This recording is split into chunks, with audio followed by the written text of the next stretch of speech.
Tonga came from New Japan, and now he's formed a brand new bloodline, and the fans of Detroit sure pop for him, cause they're used to guns, especially ones that stun them. I'm John Rankin with my review WWE Smackdown from the Little Caesars Arena in Detroit, Michigan. It's a Smackdown after Mania, and we're speeding towards WWE Backlash. That's going to be taking place in France, and certainly is going to be quite the goddamn atmosphere. Who can't wait to speed towards France? Oui, oui. I'm so sorry to any French people that are watching this. I love the French people. Not as much as Luc Besson loves teenage girls, but I digress. Read up about Luc Besson, one of my favorite directors. My God, what a creep.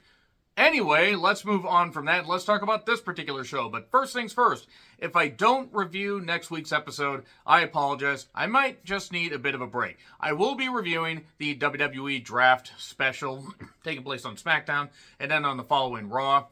And because of a scheduling conflict, I will not be reviewing the SmackDown just a day before WWE Backlash. But I will actually be home to watch WWE Backlash because for some reason, because of scheduling changes and all that, I'm going to be watching that live. And I'm excited to see how the crowd in France is going to react. But before that, yeah, WrestleMania is over. And let's just keep on rolling. We're going to keep on playing that Dixieland Pretty Mama, come and take me by the hand. Take me by the hand, take me by the hand, Pretty Mama. And yeah, Tama Tonga's in WWE, and I don't really know how to make this work, so let's just move the fuck on. So, yeah, the building has about 19 to 20,000 seats that it could fill. They had about 14,000 people in there, according to WrestleTix. They opened up more seating. Limited view seats, and people packed that thing. And I like the limited stage. They had a bit of a bigger screen, but it wasn't massive. And honestly, I really think that as long as they keep building, building up these crowds, they really should just go with the minimal sets. So, yeah, basically, I like the fact that they at least started the show off hot. Look, Cody got a big pop, throbbing adulation from everybody in Detroit. You deserve a chance. His usual spiel. Mentions The Rock. Rocky sucks. Channeled somebody, somebody that he knows from a company that he won't name when says, "Who told you it was open mic night, bitch?" I really hope Brandy does not appear as an on-screen character here. But that being said, that was probably the best promo she cut. So anyway, next up is Backlash. 1 to 6 competitors is who he will face. And if you come at the king, you best not miss. Miss. Wait, that's not the dirty word. So, Cody then has the championship locker room. And the bloodline is no longer there. Oh no! The man who ended racism has kicked the Samoans out of there. I kid, of course. Cody in his Homelander-ass jacket. Good lord. But anyway, Solo says, "I'll take care of it." Heyman says, "Cody's the champion. That's the championship locker room. We have to take it back, with wins, because wins and losses matter here." That's a little bit of a foreshadowing for later.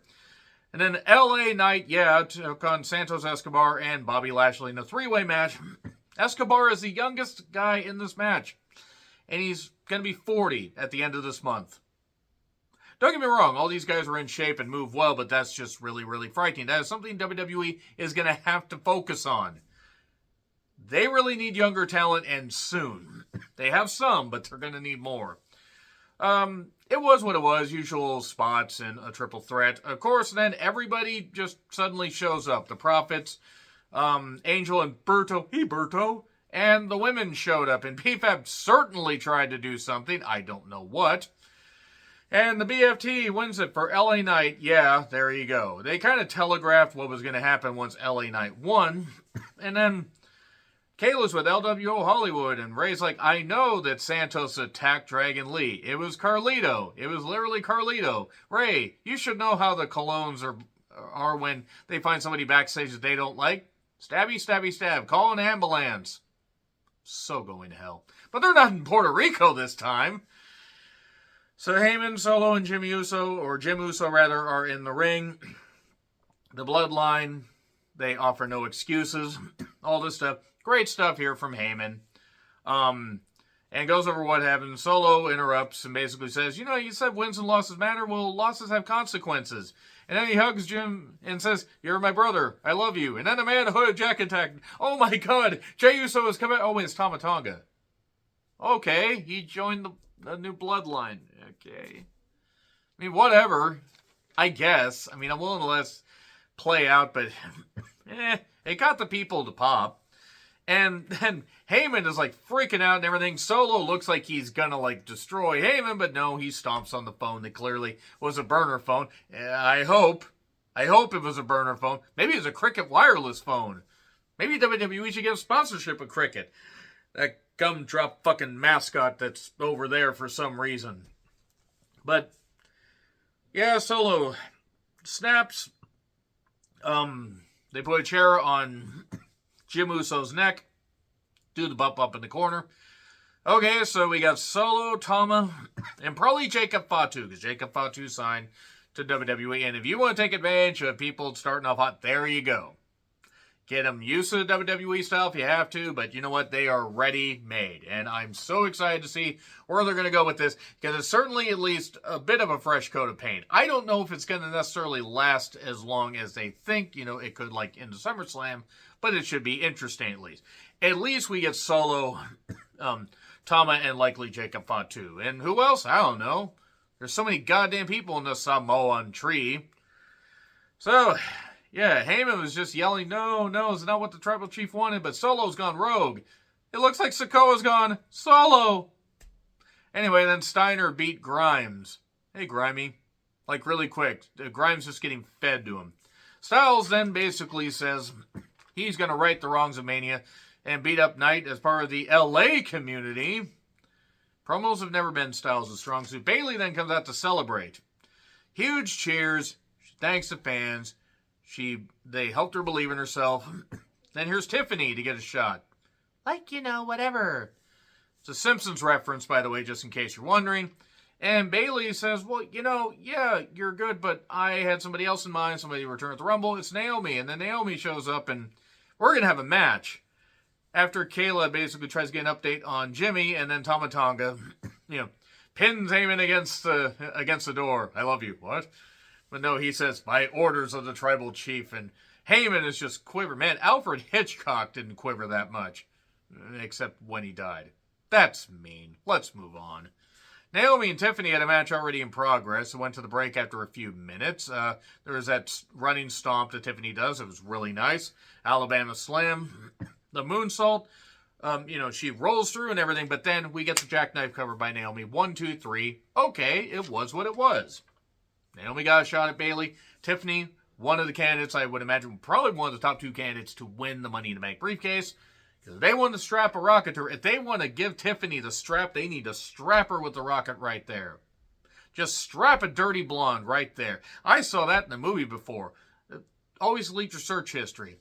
And then all this is going to address the tag team title, stuff. And actually he does, because he makes the Profits versus Bait and Dunn versus AOP versus Angel and Hey Berto.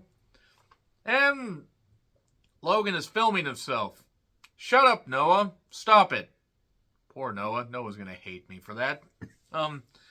He basically gloated about winning at Mania and then, about Owens. So that's not going to end. That's not going to end anytime soon. But I think LA Knight will probably take the title from Logan at Mania.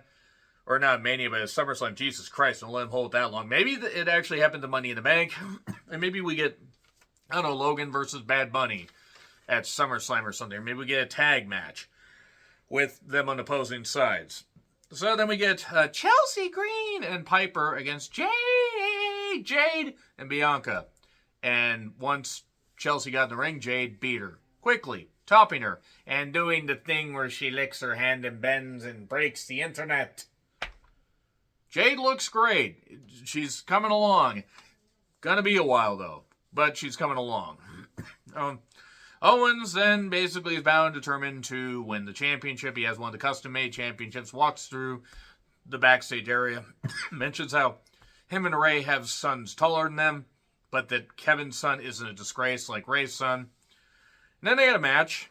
It was Owens, Styles, and Ray. And look, they did some good stuff. It's just the problem is you have 2 3-way matches, bookending the show.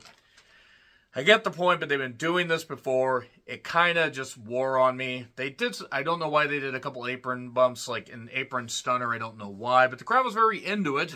Super Styles Clash.